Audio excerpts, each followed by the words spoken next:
Allahu Akbar, Allahu Akbar.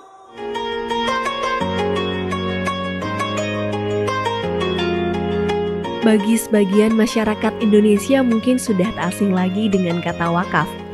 Berasal dari bahasa Arab al-waqfu, yang artinya menahan dan berhenti.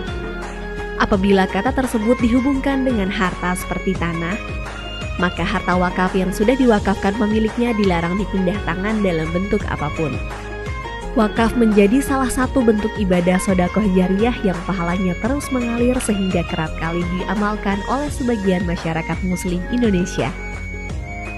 Biasanya harta benda yang diwakafkan masyarakat berupa tanah untuk kepentingan umat muslim seperti masjid, tanah makam, pesantren, atau yang lainnya. Karena bersangkutan dengan tanah, pemerintah memberikan peraturan khusus terkait ibadah wakaf yang tercantum dalam Undang-Undang Nomor 41 Tahun 2004 tentang wakaf. Meskipun pada dasarnya wakaf adalah urusan agama, namun pada praktiknya juga diperlukan untuk diatur dalam hukum negara. Artinya, pemerintah harus berperan aktif dalam memfasilitasi dan memastikan tata kelola perwakafan berjalan secara transparan dan akuntabel. Kementerian ATR BPN selaku leading sektor dalam menjamin kepastian hukum hak atas tanah menggulirkan program strategis nasional sertifikasi tanah wakaf melalui pendaftaran tanah sistematis lengkap untuk menyelamatkan aset-aset umat dan masyarakat. Dengan adanya sertifikasi tanah wakaf, maka akan mengurangi potensi hilangnya tanah wakaf atau hal-hal yang tidak diinginkan lainnya. Melalui sertifikasi ini diharapkan aset-aset wakaf terjaga legalitasnya dan memudahkan dalam pengelolaannya.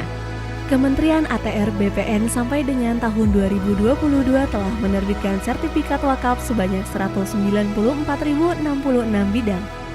Untuk mempermudah proses sertifikasi tanah wakaf, Kementerian ATR BPN telah menerbitkan aturan terkait pendaftaran tanah wakaf melalui Peraturan Menteri ATR Kepala BPN Nomor 2 Tahun 2017 tentang tata cara pendaftaran tanah wakaf di Kementerian ATR BPN.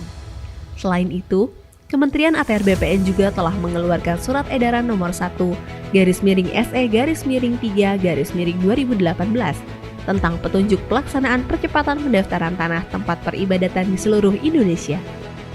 Kementerian ATR BPN juga terus berkoordinasi dan membangun kerjasama dengan Kementerian Agama dan berbagai organisasi atau badan atau kelembagaan keagamaan yang ada di Indonesia.